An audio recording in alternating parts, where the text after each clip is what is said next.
Estamos de volta aí com mais um bloco do Missão Saúde na TV. E para você que chegou aí agora, nós estamos falando de um assunto muito importante, que é a doença do refluxo gastroesofágico. E para falar desse assunto, nós estamos aqui com o Dr. Carleno Costa.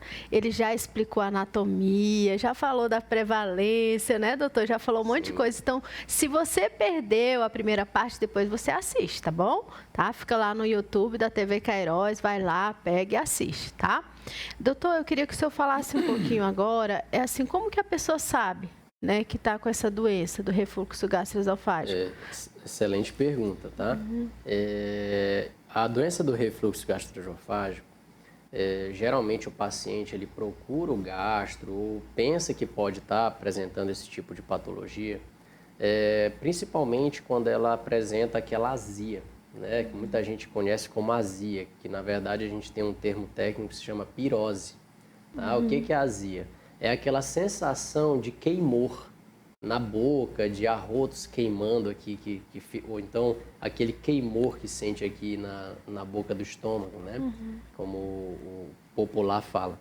E também a regurgitação. Que seria isso? É quando você sente o alimento voltar para a boca, ou então você sente o alimento subir aqui novamente pelo esôfago. Muitas pessoas também têm aqueles arrotos, né, que queimam aqui na região, tá? E esses são os dois principais sintomas que a gente pensa assim numa doença do refluxo mesmo, tá? Porém, a doença do refluxo também apresenta outros sintomas que são menos comuns. São sintomas atípicos, tá? Por exemplo, uma dor também na região epigástrica, nessa região aqui próximo à boca do estômago ou ao início ali do final do esôfago, tá? Então, dores abdominais, náuseas e vômitos em alguns pacientes. Tem pacientes também que pioram o seu processo aí de alérgico, de rinites alérgicas, faringites, tá? Pacientes que têm tosses também de repetição, tosse seca, aquele paciente que tem aqueles pigarros também, aquele ato de ficar tossindo o tempo todo. Pacientes que pioram, por exemplo, as doenças pulmonares também, pacientes asmáticos, que acabam tendo crises por conta do refluxo, tá? Lembrando que a acidez ela pode estar piorando essa inflamação aí local. Existem pacientes que acordam à noite com sintomas, com tosses, com engasgos, tá? Sufocamentos. Tem uma sensação que o pessoal também às vezes apresenta, e eu vejo essa queixa no consultório, que é como se tivesse um negócio travando aqui. Doutor, tem um negócio aqui, um bolo que fica aqui, meio travando aqui na garganta. Então, tem vários outros sintomas aí que você pode estar pensando na doença do refluxo, tá? Mas os principais é a regurgitação e a azia. Às vezes a pessoa acha que é algum alimento, alguma coisa que está ali. Acha que é um alimento, tem gente que acha que tem alguma inflamação na garganta, alguma coisa do tipo, tá? E às vezes isso pode ser uma doença do refluxo gastroesofágico. Olha só, o tanto de situações, né, que norteiam aí que... Um outro sintoma que é muito comum, que leva o paciente às vezes a procurar, não o gastro e às vezes até o cardiologista, são dores no peito. É uma dor ardente no meio do peito, que o paciente às vezes associa isso até a infarto. Pode às vezes ser um infarto, mas às vezes ele procura um pneumologista, um cardiologista, e aí o cardio avalia tudinho, não, ó, você não tem nada, seu coração está tudo bacana, seu pulmão não tem nenhum problema, e o cardiologista até orienta, olha, eu acho que isso aí pode ser um refluxo gastroesofágico, procure um gastro para você avaliar. Aí muitas das vezes chega no nosso consultório, encaminhado desses profissionais, quando a gente vai fazer a avaliação, realmente o paciente estava com uma doença do refluxo. Já pensou? Não, assim, eu acho bacana puxar todos esses ganchos, que é justamente isso, a pessoa rodou, e até por falta mesmo de uma orientação, de conhecimento mesmo, né? A gente não está aqui procurando culpados, né? Na verdade, a gente está aqui para passar informações importantes, relevantes, que é para você ter essa noção do que pode ocasionado, que pode ser dos sinais, dos sintomas, né?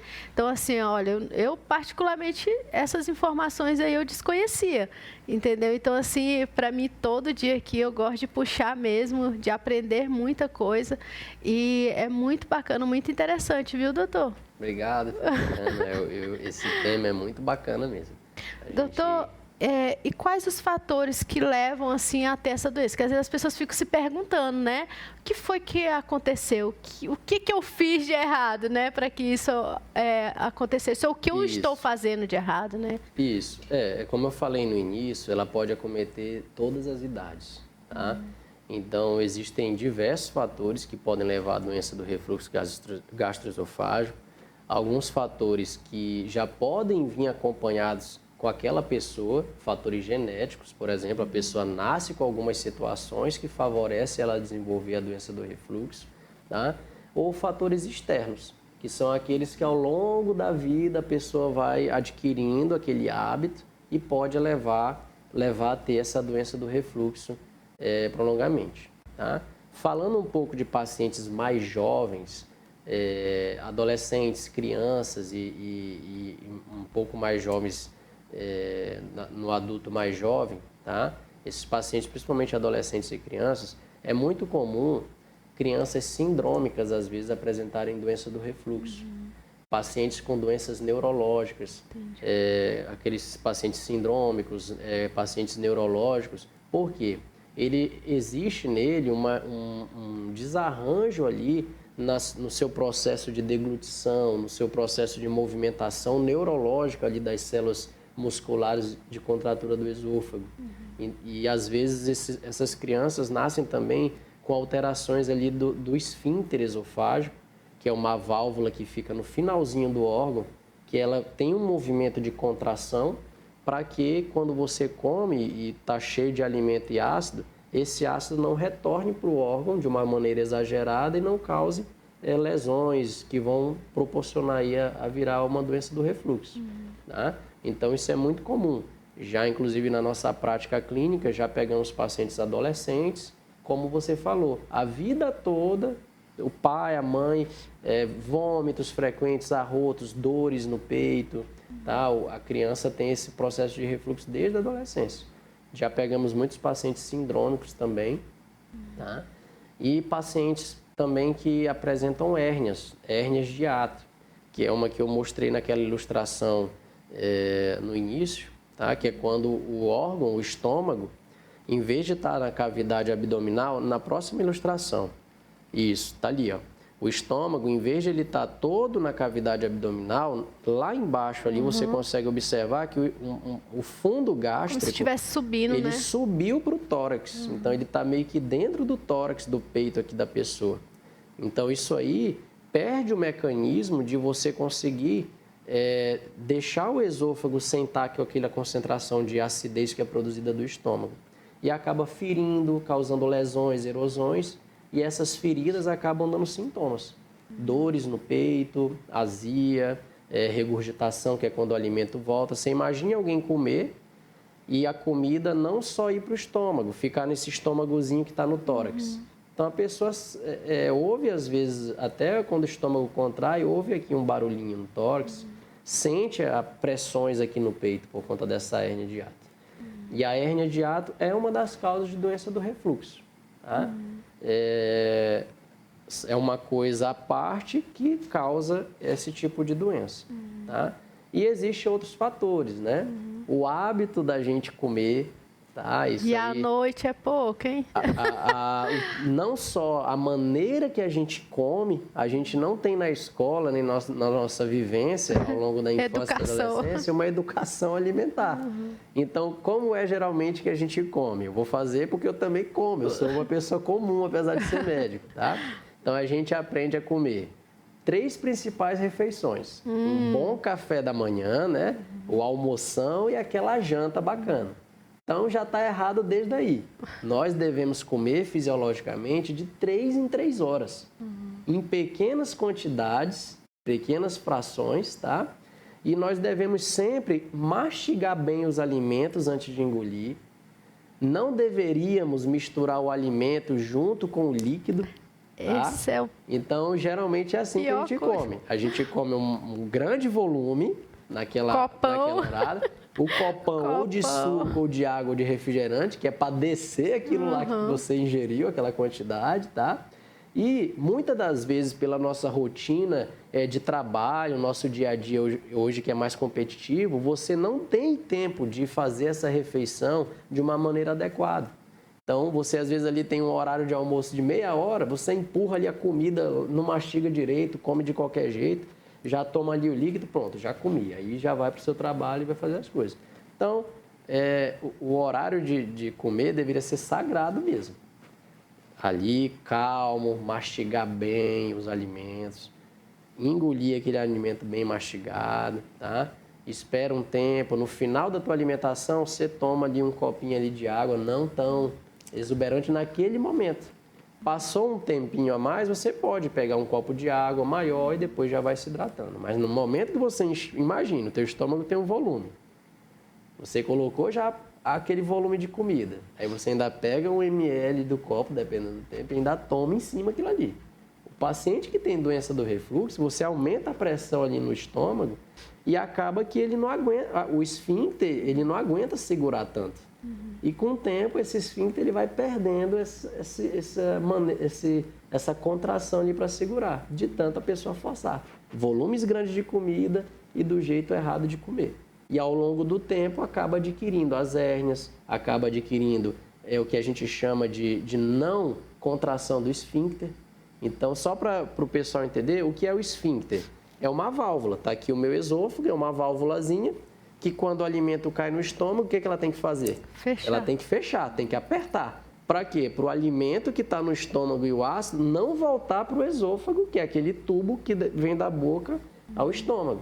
Porque se ele não fechar e ficar aberto, o que acontece? A comida que você acabou de ingerir e o ácido, o suco gástrico, ele pode o quê?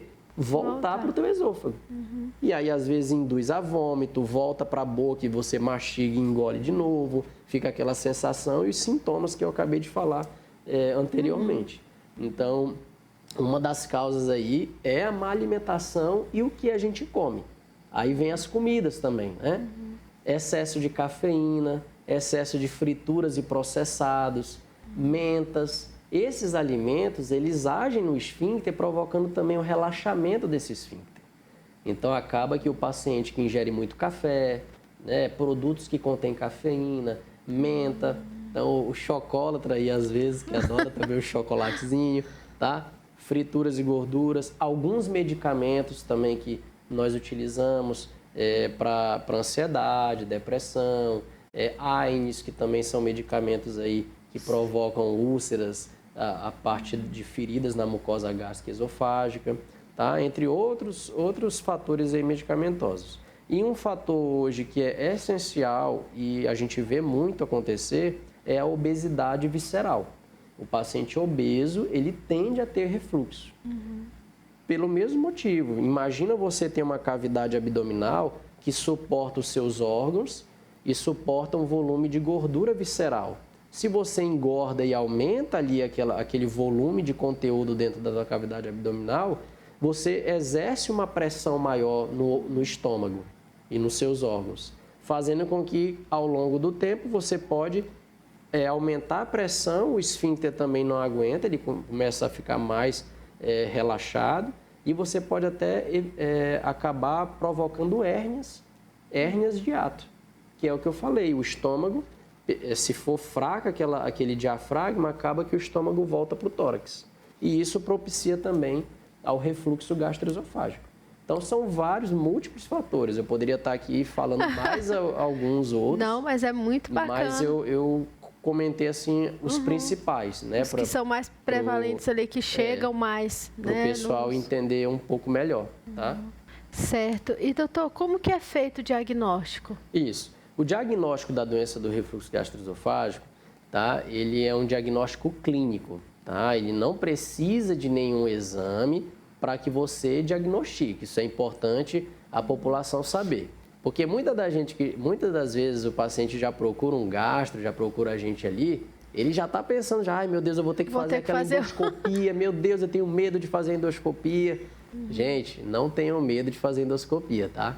É um exame muito seguro. Nem vê, doutor. É um exame muito seguro, um exame importantíssimo para o diagnóstico das doenças do aparelho digestivo, tá?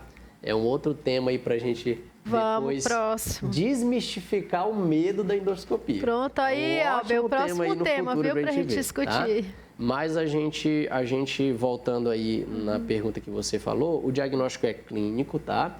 Geralmente, quem tem doença do refluxo apresenta aquela pirose, a azia e a regurgitação pelo menos 2 ou 3 vezes por semana. Então, se esse paciente tem essa regurgitação, pirose 2 ou 3 vezes por semana, por um período aí de 3 meses seguidos, você já pode pensar que você pode ter esse tipo de doença. Claro que o importante é sempre você procurar um especialista para ele estar conversando com você. Muitas das vezes a gente vai acabar recorrendo a uma endoscopia digestiva alta, que é um exame ali básico para a gente poder ver realmente se a pessoa está tendo esse tipo de patologia ou não, porque a doença do refluxo ela traz algumas complicações, tá? No esôfago. Exemplos, feridas, como eu acabei de falar, que a gente pode chamar de erosões, tá? Estenoses, o que é uma estenose? É quando o esôfago ele tem um calibre. E aí, de tanto ele ferir, ele acaba diminuindo o calibre. Então, o paciente acaba, às vezes, até tendo dificuldades para engolir. Tá? Outro, o esôfago de Barrett. O que é o esôfago de Barrett? É uma transformação da parede do esôfago distal, tá? Que de tanto receber acidez elevada e agressões, a célulazinha ali, ela se transforma. Ela vira, a gente chama de displasia, que é uma transformação celular, e pode virar uma metaplasia, que é quando aquela célula, que era para ser uma célula de esôfago, ela acaba virando uma célula do estômago, do intestino, que não era para estar ali. E esse esôfago de Barrett, que é o mais temível hoje, que ele é um fator de risco para um câncer esofágico, para o adenocarcinoma esofágico, que é um outro tema aí que é importante a gente estar vendo. Então, assim, todo paciente que tem um diagnóstico de doença do refluxo, é importante fazer um rastreamento com exame endoscópico, que é para a gente olhar essa mucosa ali daquela região. Então, é um primeiro fator aí. Tá? Outros sinais de alarme que vai levar o paciente a ter uma preocupação maior, que vai acabar fazendo com que ele receba um exame diagnóstico como a endoscopia digestiva alta, são os pacientes idosos, tá? Maiores do que 45 anos, que já vai servir para até fazer um rastreamento de prevenção aí de processo cancerígeno, tanto para o estômago quanto para o esôfago. Tá? Pacientes que têm vômitos de repetição, disfagia, que é a dificuldade para poder comer, deglutir certos alimentos, odinofagia, que é quando o paciente sente dor ao engolir o alimento. O paciente está engolindo, tentando engolir, está sentindo dor. Nossa, estou mal aqui. A odinofagia seria isso. Tá? Sangramentos digestivos, ou seja, aquele paciente que tem aquele cocô mais enegrecido, aquela anemia que vem no hemograma que a pessoa não descobre de onde vem, pacientes que têm vômitos com sangue.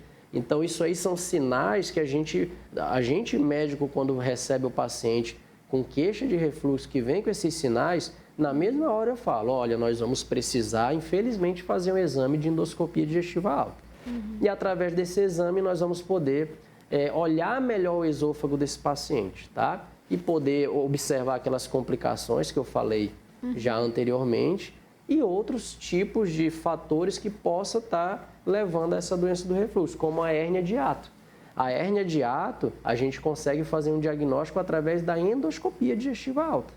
Tá? Nós conseguimos olhar ali o estômagozinho um pouco mais acima de onde ele deveria estar, tá? A gente consegue ver o alargamento do hiato esofágico, que é ali no diafragma, ele tem um buraquinho por onde passa o órgão do esôfago. Esse buraquinho ele pode dilatar às vezes, a gente consegue avaliar isso na endoscopia.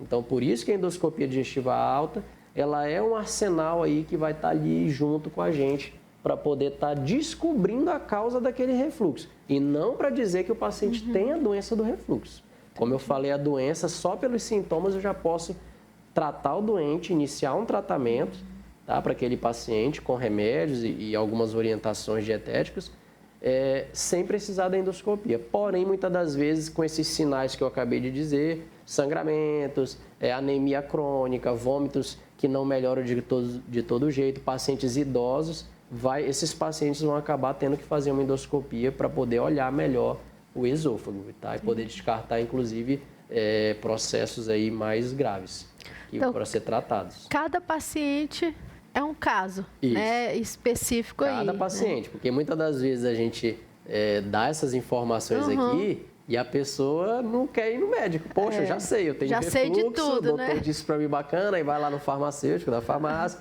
Poxa, cara, olha, não tem nenhuma coisa para tratar refluxo? E o colega da farmácia, ele vai saber. Ele vai saber, olha, o fulano usou isso, tal e tal. Por isso que a gente fala que a clínica é soberana, né? Se não adianta que nada vai substituir ali uma anamnese, que é um exame, né? Que é a conversa, para poder ver cada situação. Cada detalhe e cada medicamento para o seu devido... para a sua devida causa ali, tá? Nem todo mundo recebe o mesmo medicamento para refluxo, né? Verdade. E até porque, como o senhor falou, tem outras coisas associadas, né?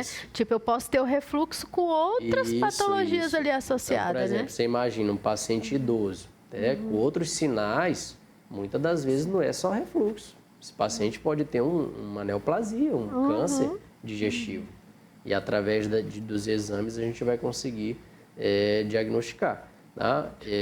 Outra coisa, às vezes o paciente ele olha a palestra aqui, eu tenho refluxo, aí vai com alguém que já teve, o médico passou um remédio, não, olha, toma esse aqui que o pantoprazol, com não sei mais o que esse aqui vai resolver. E o cara vai lá na farmácia, compra, porque não precisa de receita carimbada, aí trata, poxa, fiquei bacana, uns já vão pro alternativo, toma um chá de não sei o que, chá de não sei o que de maçã, e aí, olha, não sei o que da babosa, e já chega lá no meu consultório muitas vezes, doutor, olha, eu tomei uma babosa aí, melhorou e tudo mais.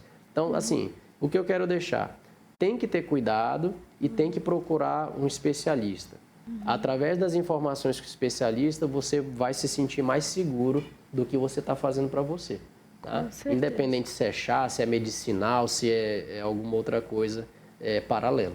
Tá? Ótimo. E só para deixar claro aí, a endoscopia é um dos exames que a gente utiliza, é um arsenal a mais para a gente ver a causa daquele refluxo. Tá? Mas existem outros tipos de exames mais específicos, que a gente também no consultório vai estar podendo estar conversando, tá? Ótimo. Certo? Muito bom. Gente, a gente já está encerrando aí o segundo bloco do Missão Saúde na TV. E vocês viram aí que a gente puxa um monte de gancho, um monte de coisa. E eu já estou aqui na minha mente aqui associando já, viu, Alber? Já vai anotando aí um monte de programa que ele vai ter, porque a culpa é dele, né? Vocês viram aí que ele falou um monte de coisa, então ele vai ter que vir aqui depois para esclarecer cada uma, viu, doutor? Não, já está aí, já vai ter que vir. Vamos sim, tá bom? Então vamos encerrar aqui mais um bloco, já a gente volta. Drogaria São Lucas, onde você encontra uma linha completa de medicamentos e cosméticos. Nossa família cuidando da sua. Dá uma passadinha lá, fica lá na Avenida Paraíso 1001, em frente à Praça da Liberdade. Lá tem o melhor atendimento para você.